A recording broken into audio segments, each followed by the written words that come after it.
Hey there, this is Neil Napier, and just like in other videos, in this video I'm also going to talk about the value ramp, but also I will try and explain it in terms of the time and effort and price and how all of it correlates together. So the reason I'm doing this video today is because I had a call with someone who I was mentoring, and his problem was that he had figured out $1,000 product that he could only sell to a local market in one city, and that's all he could do. Even though he wanted to advertise and target to people around the world, he couldn't actually for that price bring them over to his city to deliver that particular product slash service to them.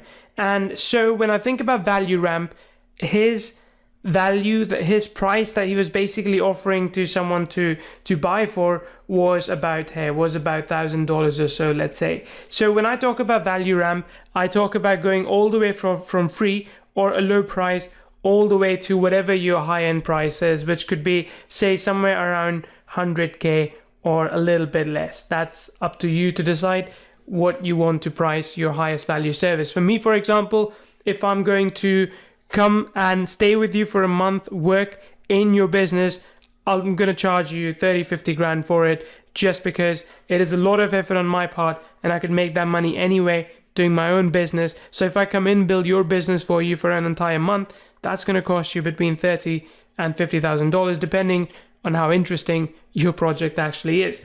So in this case, what you need to determine as a seller is, where does your product lie on the value ramp? So for this person, his product was $1,000 and he didn't have an upsell, he didn't have a downsell, he had nothing. He didn't have an entry offer. All he wanted to do was collect leads, funnel them into a webinar, sell them $1,000 package. If they don't buy, well, get another lead.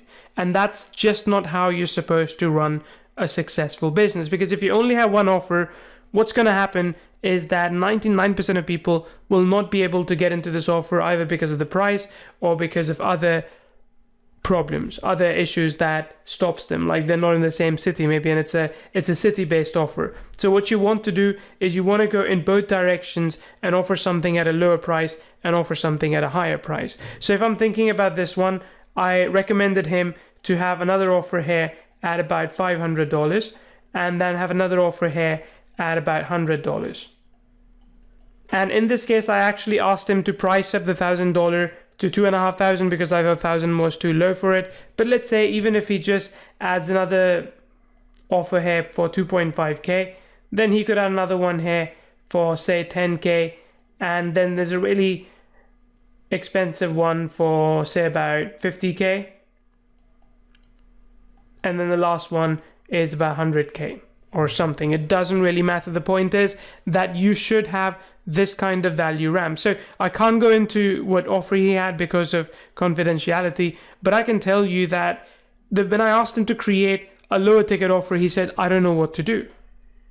So the problem is that he was looking at this product with a tunnel vision, and he said, well, I can only do this because I only have got this. So I told him, okay, I can tell you maybe a little bit because otherwise I can't really give an example. So he was selling something in the shoe market, right? And he said that, okay, I can only think about this particular custom solution. I can't think of anything else. I said, well, hold on a second. The people who might buy this from you, what else could they buy?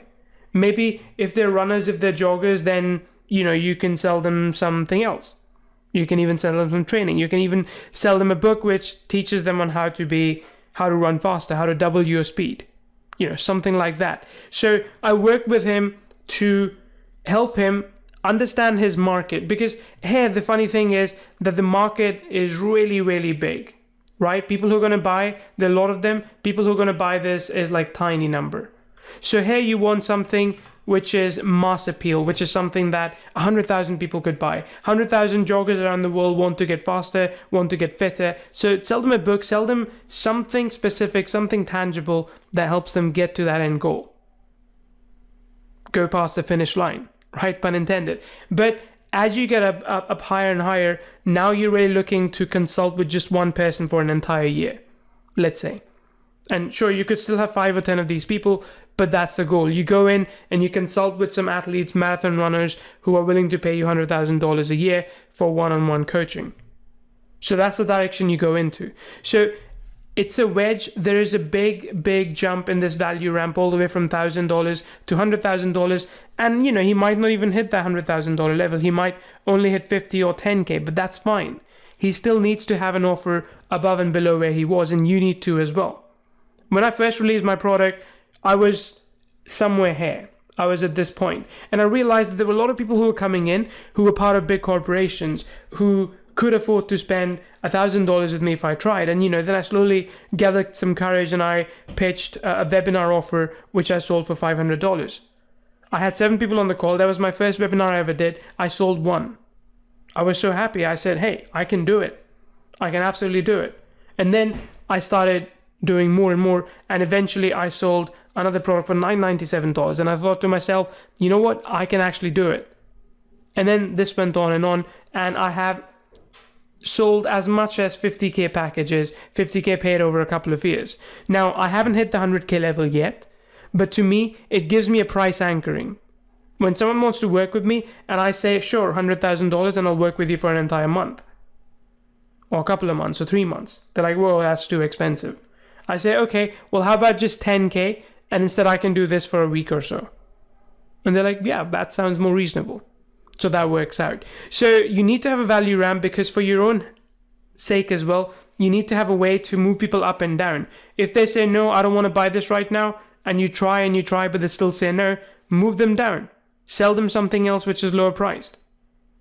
Build that trust. They haven't paid this because either they don't have the results to be able to afford this, or they don't trust you enough yet. So sell them something else which is a lower barrier to entry. And keep going that all the way down to free. I mean, if they are even rejecting your free offer, they're obviously not the kind of people you want. But if they buy the $1,000 offer, offer them the next one, and the next one, and the next one. Keep moving them up. Keep nurturing them so they buy that next offer from you.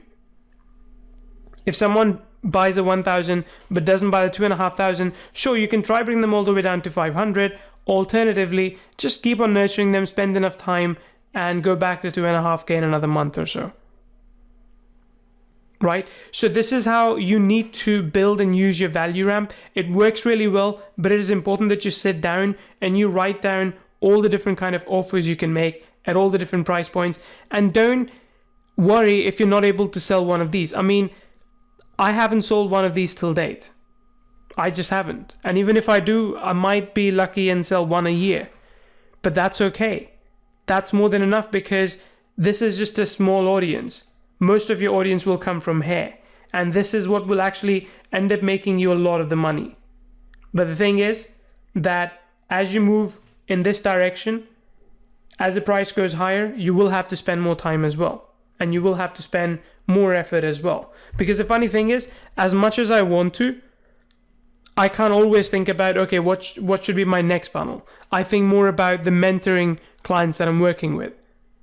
Anytime I come across a situation where I think it could benefit them, I write it down. So I actually spend more time thinking about these people than I do thinking about these people.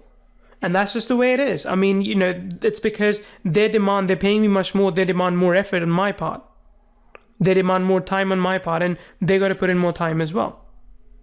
Right? So you'll notice a dramatic change in your business as you move from here to there. But all I'm saying is that if you are selling something where your, let's say, customer lifetime value right now is $100 only, you need to find a way to increase that. And the easiest way is to have another offer which is higher priced, and find a way to sell that. So I hope this helps. If you have any questions, any comments at all, make sure you drop them below, and subscribe to this channel as well for more such goodness.